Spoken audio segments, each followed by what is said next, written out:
మీ ఇంట్లో కార్ని రెంట్కిచ్చి డబ్బు సంపాదించాలనుకుంటున్నారా? అయితే వెంటనే ఈ నెంబర్కి కాల్ చేయండి.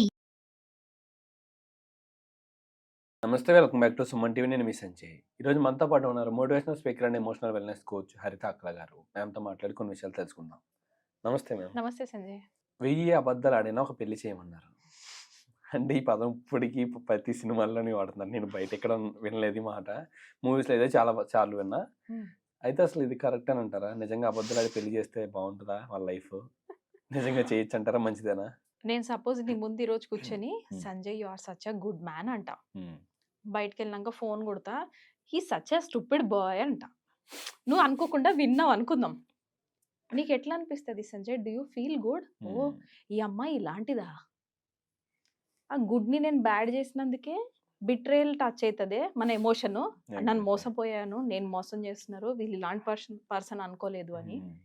నెక్స్ట్ టైం నేను ఇంటరాక్ట్ అయినప్పుడు నువ్వు ఏ అలర్ట్తో కూర్చుంటావు, స్పెక్ట్స్ పెట్టుకుని ఈ మేడంతో చాలా జాగ్రత్తగా ఉండాలి, ముందోటి వెనకాలటి మాట్లాడే నేచర్ అని పెట్టుకుంటావా లేదా లేబుల్? అవును. పెళ్ళిళ్ళు అయ్యేటప్పుడు 1000 అబద్ధాలు ఆడి పెళ్లి చేసాం అనుకుందాం సంజయ్. పెళ్లి చేసేసాం, తర్వాత వాళ్ళ సైకాలజీ ఎలా తయారవుతుంది? నేను మోసపోయినాను అన్న నుంచి ఆపరేట్ చేస్తారు కదా, లైఫ్ లాంగ్ పెయిన్ఫుల్లే కదా. అది హీల్ అవ్వాలి అని అంటే నువ్వు ఎన్ని నిజాలు మాట్లాడుతున్నావని ఎన్నిసార్లు ప్రూవ్ చేసుకుంటూ ఉండాలి ఆ పర్సన్కి ముందెళ్ళి. ప్లీజ్ అబద్ధాలు ఆడి పెళ్ళిళ్ళు మాత్రం చేసుకోకండి. ఒక్కొక్కసారి పెద్దలు ఎందుకు కొన్ని చాలా బాగుంటాయి, ఎక్కడో ఒకటి ఇట్లాంటి సామెతలు బెడిసి కొడుతుంటాయి. 1000 అబద్ధాలు ఆడి పెళ్ళిళ్ళు చేయొద్దు. అసలు ఈ సామెతలో కూడా అసలు నాకు ఇప్పుడు లాజిక్ కూడా కనిపించలేదు. అసలు నిజంగా ఎందుకు అన్నారు ఈ మాట, అసలు వాళ్ళు ఏ ఉద్దేశంతో అన్నారని. అంటే ఒకవేళ నిజంగా సంథింగ్ ఏదైనా అబద్ధం ఆడి పెళ్లి చేస్తే వాళ్ళ మధ్య ఎలాంటి గొడవలు వస్తాయంటారు? ఒకప్పుడు అంటే 70 years 8 years బ్యాక్ ఫోటోలు ఏమి ఉండేవి కాదు. అసలు పెళ్లి అక్కడ ఇలా పరదా తీస్తారు కదా, అప్పుడు చూసుకునే వాళ్ళు ఒకరినొకరు అంతే. అప్పుడు ఇప్పుడు అలా లేదు కదా. నీ ఇన్కమ్ ఎంత, నీ బ్యాక్గ్రౌండ్ ఎంత, అన్ని చెక్ చేసుకొని ఆ సైన్స్ కూడా కాంట్రాక్ట్లు చేసుకొని పెళ్లిళ్ళు చేసుకుంటున్నారు. ప్రస్తుతానికి టైం చేంజ్ అయిపోయింది 70-80 yearsలో. అప్పుడుకి మేబీ వాడినది అయి ఉండొచ్చు ఇది, అబద్ధాలు అయినా పెళ్లి చేయడం. అప్పుడైతే ఏకంగా చూపించిన మనిషి ఒకటి, పెళ్ళయ్యే మనుషులు ఒకటి జరిగిన సందర్భాలు కూడా చాలా ఉన్నాయి. ఇప్పుడు అలా నడవదు సంజయ్. ఇప్పుడు అమ్మాయి రైట్స్, ఉమెన్ రైట్స్ పెరిగిపోయినాయి. నువ్వు ఒక అబద్ధం ఆడితే ఆ అమ్మాయి పట్టుకొని నేను జైలు వేసేసేంత నాకు రైట్స్ వచ్చినాయని తెలిసిపోయింది ఆ అమ్మాయికి. So don't do that. అబ్బాయిలు అనట్లేదు, అమ్మాయిలను కూడా. అండ్ మొన్న రీసెంట్ గా విన్నాను, మేడం బయట ముగ్గురుతో తిరుగుతున్నారు మేడం ఒక్కొక్క అమ్మాయి, నేను ఇంకా ఒకరితోనే తిరుగుతున్నా రోజుకి అని అంటే ఏ సమాజంలో ఉన్నామా కాను అనిపించింది ఒక్క నిమిషం. Is this how we have become? Value system ఏడపోతుంది సంజయ్. అసలు కైండ్నెస్ ఏది, లవ్ ఏది, ఆ వెయిటింగ్ ఏది, కపుల్లో అది మిస్సింగ్ ఏది? మా ఆయన బంగారం అని నువ్వు అంటేనే కదా నువ్వు వేరే వాళ్ళు వెళ్ళి నువ్వు బంగారం అని అనుకునేది.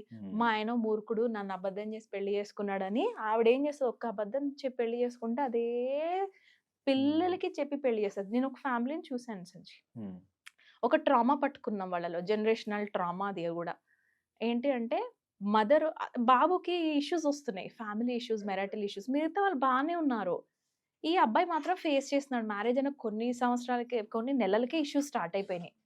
అండ్ వాళ్ళిద్దరు ఎంత కొట్టుకుంటున్నారంటే ఈ అబ్బాయికి సూసైడల్ థాట్స్ వస్తున్నాయి, ఆ అమ్మాయి ప్రెగ్నెంట్, ఆ అమ్మాయి లైఫ్ కూడా కొంచెము పుట్టింట్లో ఉండి నువ్వు అక్కడ నుంచి వస్తేనే అన్నట్టుగా ఆర్గ్యూ చేసుకుంటున్నారు. సో ఏంటా అని మేము వెనక్కి చెక్ చేసుకుంటూ వెళ్తుంటే ఈ అబ్బాయి పైన తల్లి ప్రభావం బాగా పడింది. అసలు తల్లి ఏం ఫేస్ చేసింది, మీకు ఏమన్నా ఐడియా ఉందా? వాళ్ళు మ్యారేజ్ అయిన స్టార్టింగ్లో ఏమన్నా ఇష్యూస్ అయినాయా, లేక అది ఎవరో ఒకరు తీసుకెళ్తారు ఫార్వర్డ్ చేస్తారు. చెక్ చేస్తే ఎస్, తనని వాళ్ళ హస్బెండ్ చీటింగ్ చేసి పెళ్లి చేసుకున్నారు. ఆయనకు ఆల్రెడీ ఫస్ట్ మ్యారేజ్ అయ్యిందంట, ఆ విషయం చెప్పకుండా అబద్ధాలు ఆడేసి పెళ్లి చేసేసారు. ఈవిడ పెళ్ళైన తర్వాత ఈ బాబు పుట్టే టైం కల్లా ఆవిడకి ఏమైపోయింది, ఈయనంటే ఇరిటేషనో సంథింగ్ డెవలప్ అయిపోయింది, రెస్పెక్ట్ లేకపోవడము. అడ్జస్ట్ అయిపోతారు సంజయ్. ఇండియన్ సిస్టంలో మనం జనరల్గా మ్యాక్సిమం చెప్పేది మ్యారేజెస్ ఎందుకు మనకి ఎక్కువ వేరే వాళ్ళతో కంపేర్ చేస్తే నిలబడతాయి అంటే అడ్జస్ట్మెంటే.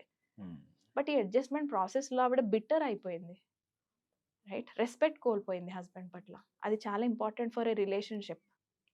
హస్బెండ్ మీద ఎప్పుడైతే వైఫ్ గౌరవం కోల్పోతుందో, నువ్వు ఉన్నా లేకపోయినా నడుస్తుంది బండి అంతే. నువ్వు హ్యాపీగా ఉన్నావు లేదా అంటే she doesn't care about it. అలాంటి రిలేషన్షిప్ దేనికి సంజయ్? నాకు అదే అర్థం కాదు. అలా అబద్ధాలు ఆడి పెళ్ళిళ్ళు చేసుకొని మనం దేనికి? నెక్స్ట్ ఫర్దర్‌గా వెళ్తుంటే ఆ కొడుకు తండ్రిని నమ్ముతలేడుగా. నమ్మడు. ఎందుకంటే మదర్ ఏం చెప్పి పెంచుతోంది? ఆ పిల్లోడు ఇద్దరి డీఎన్ఏలు ఫార్వర్డ్ చేసుకుంటూ వెళ్తున్నాడు. మ్యారేజ్ అయింది. డిస్ప్యూట్స్ స్టార్ట్ అయిపోయినాయి. So, he operates from thought trauma. అది it's not an easy thing. మనం అనుకుంటాము, అరే మనం చేసేది పెళ్ళిళ్ళు చేసేసాం కదా! ఏదో ఒకటి కొట్టుకొని చచ్చుకొని పడుంటారు అని. ఉండరు. సో, పెళ్ళిళ్ళు చేసుకునేటప్పుడు వెరీ ఫ్రాంక్‌గా ఎంత కట్నాలు, ఏదన్నా గిఫ్ట్స్ ఇచ్చి పుచ్చుకుంటూ ఉంటే అవి ఏంటి అని ఒకరికొకరు మాట్లాడుకొని నీట్‌గా డీల్ చేసుకోండి. తర్వాత అరే మేము మోసపోయాము, మీ వాళ్ళు మమ్మల్ని మోసం చేశారు, లేకపోతే మమ్మల్ని మీరు మోసం చేశారు, మీరు అంత అడిగారు, ఇప్పుడు ఇంత అడుగుతున్నారు. ఈ వీటి వల్ల కపుల్ లాస్ అవ్వకూడదు. వాళ్ళు లైఫ్ లాంగ్ హ్యాపీగా ఉండడానికే కదా ఇన్ని లక్షలు ఖర్చు పెట్టి చేస్తారు. ఎగ్జాక్ట్లీ. మళ్ళీ తర్వాత 50,000 దగ్గర 10,000 దగ్గర చలిమిడ్ల దగ్గర ఎందుకు కొట్టుకుంటారు సంజయ్? నాకు అర్థం కాదు. వాళ్ళు హ్యాపీగా ఉన్నారా? Let them be happy. No. కానీ వాళ్ళు హ్యాపీగా ఉంటే మళ్ళీ వీళ్ళకే స్టార్ట్ అవుతుందా? Jealousies play very important role in relationships. చాలా రిలేషన్షిప్స్లో అది ఉంటుంది. అది ఫార్వర్డ్ కూడా అవుతుంది. నా బాధ ఏంటంటే అది నెక్స్ట్ జనరేషన్స్కి కూడా పోతుంటుంది. రైట్. సో కొంచెం అబద్ధాలు అన్నది తగ్గించుకుని, because we lose trust man. Exactly ma'am. మనం ఒక నమ్మకం. చిన్న అబద్ధం మాట్లాడితేనే మనం నమ్మట్లేదు ఈ ప్రపంచంలో. అలాంటిది అబద్ధం ఆడి ఒక పెళ్లి చేసి వాళ్ళ కాపురం నిలబెట్టడం అనేది ఒక చిన్న విషయం అనేది కాదు అసలు నిజంగా. అసలు అది కుదరని పని, రాంగ్ థింగ్ కూడా. ఎగ్జాక్ట్లీ మీరు అన్నట్టు ఒక రిలేషన్లో ఉన్నప్పుడు ఒక భార్య భర్తల మధ్య నిజాలు ఉండాలి. ఏంటంటే నిజాలు మాట్లాడుకోవాలి. వాళ్ళు చేసిన తప్పు అన్నా సంథింగ్ ఏదైనా కానీ అర్థం చేసుకుని ఇది ఉండాలి తప్పితే ఆ జరిగిన విషయాన్ని దాచి అబద్ధంలా క్రియేట్ చేసి అట్లీస్ట్ సే ఎగ్జాక్ట్లీ. సారీ. సారీ కూడా చెప్పారు సంజయ్. నీ ఇష్టం ఉంటే ఉండు, లేకపోతే లేదు అంటే ఇంకా అమ్మాయికి ఏ ఆప్షన్ లేదా? తను ఏమైంది తెలుసా? 20-30 ఏళ్ల తర్వాత ఫుల్ డామినేటింగ్ పర్సనాలిటీ. ఇంక ఈయన దగ్గర ఇంకే పవర్ ఆఫ్ వాయిస్ లేదు. అంటది ఇంకా పడాల్సిందే. తప్పదు, పరువు నిలుపుకోవాలి కదా. సో ఇక్కడే సారీ చెప్పేస్తే అయిపోతుంది సంజయ్. వర్స్ట్ కేస్ ఏదో భయం వల్లనే కదా మనం అబద్ధం చెప్తాం. పెళ్ళిళ్ళు అవ్వవు, ముందు పిల్లలు పుట్టరనే కదా చెప్పుంటారు. ఇంకేమవుతుంది మాక్సిమం. అదే అడ్మిట్ చేయండి. Be very fair with your emotions. Just వెళ్ళి బీ సారీ, అరే నేను సారీ, నెక్స్ట్ టైం నేను ఇలా చేయను అని చెప్తే అక్కడ that person will heal. Very important. అబద్ధాలాడి పెళ్ళిళ్ళు చేయాలని ప్రయత్నించకండి. అబద్ధాలాడి పెళ్ళిళ్ళు చేసుకోవాలని కూడా ప్రయత్నించకండి. ఎగ్జాక్ట్లీ ఇప్పుడు చూసుకుంటే యూత్లో అందరూ కూడా పార్ట్నర్ దగ్గర ఏదో ఒక చిన్న విషయంలో దాస్తున్నారు. కానీ ఇది చాలా ఇంపాక్ట్ చూపిస్తుంటుంది మీ రిలేషన్షిప్ మీద. అది ముందుగా తెలియదు, తర్వాత తెలిసి బాధపడినా చేసేదేం లేదు. Thank you very much. Thank you ma'am. Thank you Sanjay.